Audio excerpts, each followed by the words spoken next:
രണ്ടാം ലോകമഹായുദ്ധത്തിന് ശേഷം രംഗത്തെത്തിയവരിൽ ഏറ്റവും പ്രതിഭാധനനായ ജപ്പാനീസ് എഴുത്തുകാരൻ എന്ന് വിശേഷിക്കപ്പെട്ട യുകിയോ മിഷിമയുടെ ജന്മശതാബ്ദി വർഷമാണ് ഇത്. മിഷിമയുടെ പ്രതിഭയുടെ തിളക്കം 5.5 പതിറ്റാണ്ടിനപ്പുറം വായനാലോകത്തെ മുഗ്ധമാക്കുന്നത് എന്തുകൊണ്ട് എന്ന ചോദ്യം ആ രചനയുടെ ശക്തിയും സർവകാലിക പ്രസക്തിയും എടുത്തുകാട്ടുന്നു.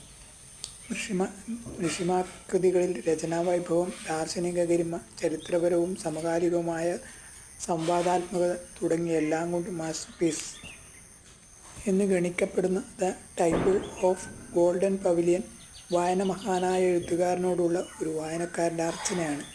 പ്രസിദ്ധമായ ജപ്പാനീസ് നിയമവിദ്യാലയത്തിൽ നിന്ന് ബിരുദം നേടി മിഷിമ സാമ്പത്തിക കാര്യ മന്ത്രാലയത്തിൽ ഉന്നത ഉദ്യോഗം നേടിയെങ്കിലും മുഴുസമയവും എഴുത്തുകാരനാകാൻ വേണ്ടി അത് രാജിവെക്കുകയായിരുന്നു. 2 ഡസൻ നോവലുകൾ,